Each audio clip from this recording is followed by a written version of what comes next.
extra time.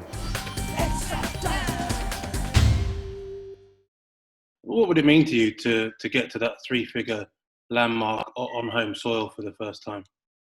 Yeah, I mean, it'd be, I guess, a massive achievement for myself. I think, obviously, so far, I think I played maybe four test matches before this in England, and I haven't scored the runs that I would like to score. And I guess there's people talk a little bit, and I've seen some comments, but I think it's not a massive sample size to take it from. I like to think my batting's, I mean, I've played all my first class cricket in England, so I don't look into that stuff too much, but to get over the line, yeah, it'd be a nice feeling, I guess. For those 9 runs, hopefully it'll come at some point.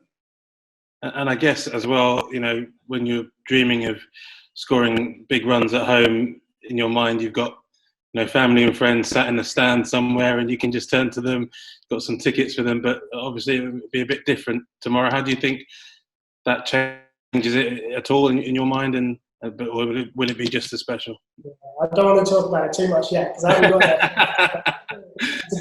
If it did happen, it would be just as special. I guess there's a lot of my mates, a lot of my family there. They'll be watching closely back home, and it's very, when you do well, they're as happy. My mum and dad, they're as happy for me as sort of after the day. So I know it'd be a really nice feeling for them as well. If I do get there. How much of a relief is it to score runs in a series where, for obvious reasons, you've not been able to escape the cricket and perhaps had a bit more time to dwell on things than you would normally have? Yeah, to be honest, for myself, I think it's a really nice feeling this evening, because obviously I've missed out on those first 2 games, and not being able to get away. I think you sort of walk back to your hotel after you've got out in sort of the last 2 hours of the day, and you're looking over the cricket ground, and there's no real escape from it. You can't go out for dinner, you can't go for coffee, you can't see your family, so it isn't easy. So I think you can naturally think about your batting, think about your failures a little bit more than normal. So to get a few runs today it is a nice feeling. You feel a bit of a burden has been lifted for the reasons you've just outlined? Yeah, absolutely. I mean, hopefully I can go on and make it a big one. But it's always a nice feeling. I think that's part of cricket, though. You've got to try and stay as level as you can, especially as a batter.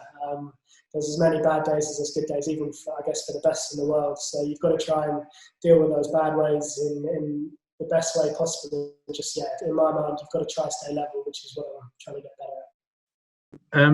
You've got quite a few hours in the 90s now. How do you think you'll feel this evening and tomorrow morning? Do you think you'll sleep well, or will you be quite nervous?